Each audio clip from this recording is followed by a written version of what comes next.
அவதூறு வழக்கு தொடர்பாக எடப்பாடி பழனிசாமி தற்போது சென்னை சிறப்பு நீதிமன்றத்தில் ஆஜராகக்கூடிய அந்த காட்சிகளை நாம் பார்த்து வருகிறோம்.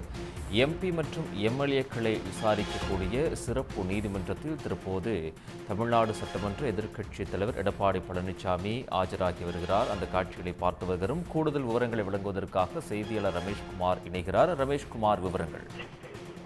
முன்னாள் மத்திய அமைச்சரும் மத்திய சென்னை நாடாளுமன்ற உறுப்பினருமான தயாநிதி மாறன் தொடர்ந்த அவதூறு வழக்குல தான் தற்போது சென்னை மாவட்ட ஆட்சியர் வளாகத்தில் இருக்கக்கூடிய அந்த எம்பி எம்எல்ஏக்களுக்கான சிறப்பு நீதிமன்றத்தில் எதிர்க்கட்சி தலைவரும் அதிமுக பொதுச் செயலாளருமான எடப்பாடி பழனிசாமி தற்போது ஆஜராகியிருக்கிறார். இந்த வழக்கினுடைய பின்னணி என்று பார்க்கும்போது, கடந்த மக்களவைத் தேர்தல் பிரச்சாரத்தின் போது மத்திய சென்னை தொகுதி தேமுதிக வேட்பாளர் பார்த்தசாரதியை ஆதரித்து எடப்பாடி பழனிசாமி பிரச்சாரம் செய்யும் போது அவர் மத்திய சென்னை எம்பியாக இருந்த தயாநிதி மாறன் தொகுதி மேம்பாட்டு நிதியை முறையாக செலவிடவில்லை, பயன்படுத்தவில்லை எல்லாம் குற்றச்சாட்டுகளை முன்வைத்திருந்தார்.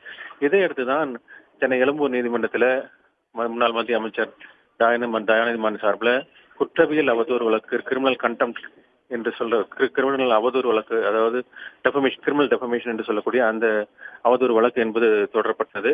அந்த வழக்குல தன் மீது தனக்கு எதிராக ஒரு பொய்யான குற்றச்சாட்டை கூறியுள்ளதாகவும், அது ஒரு தவறான தகவல் என்றும், தனது பெயருக்கும் புகழுக்கும் களங்கம் விளைவிக்கும் மேல இது மாதிரி எடப்பாடி பழனிசாமி பேசியுள்ளதாகவும், எனவே அவருக்கு குற்றவியல் அவதூறு சட்டத்தின் கீழ் உரிய தண்டனை வழங்க வேண்டும் என்றுதான் அந்த வழக்கு தொடர்ந்திருந்தார். குறிப்பாக தான் 95% நிதியை முறையாக பயன்படுத்தியுள்ளதாகவும், அது தொடர்பான தகவல்கள் அனைத்தும் இணையதளத்தில் உள்ளதாகவும் அந்த மனுவில் அவர் சுட்டிக்காட்டியிருந்தார். இதையடுத்துதான் அந்த வழக்கை விசாரித்த நீதிமன்றம் அவர் நேரில் ஆஜராகி எடப்பாடி பழனிசாமி நேரில் ஆஜராக சமன் அனுப்பியிருந்தது. இந்த நிலையில இந்த வழக்கில் எல்லாம் எம்பி எம்எல்ஏக்களுக்கான சிறப்பு நீதிமன்றத்தில் மாற்றப்பட்டதுனால இந்த வழக்கு தற்போது முதன்முறையாக எம்பி எம்எல்ஏ சிறப்பு நீதிமன்றத்தில் விசாரணைக்கு வந்திருக்கிறது. நீதிபதி ஜெயவேல் முன்பு இந்த வழக்கு விசாரணைக்கு வந்திருக்கிறது. இதையடுத்துதான் தற்போது எடப்பாடி பழனிசாமி தற்போது நீதிமன்றத்தில் ஆஜராகியிருக்கிறார். நீதிமன்றத்தில் அவர் ஆஜராவதை அடுத்து பலத்த போலீஸ் பாதுகாப்பு போடப்பட்டுள்ளது.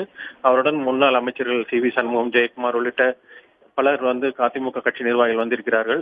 இன்னும் சற்று நேரத்தில் அந்த வழக்கு விசாரணை என்பது துவங்கும். இது ஒரு முதற்கட்ட விசாரணை என்பதனால மிகப்பெரிய அளவில் எந்த ஒரு விசாரணையும் நடைபெறாது. அடுத்த கட்ட வழக்கினுடைய தேதி தான் ஒத்திவைக்கப்படும். அடுத்த கட்ட தேதி என்ன ஒத்திவைக்கப்படும் என்று நீதிபதி இன்னும் சற்று நேரத்தில் அறிவிக்க இருக்கிறார். உடனுக்குடன் செய்திகளை தெரிந்து கொள்ள சன் நியூஸ் பெல் ஐகானை கிளிக் பண்ணுங்க.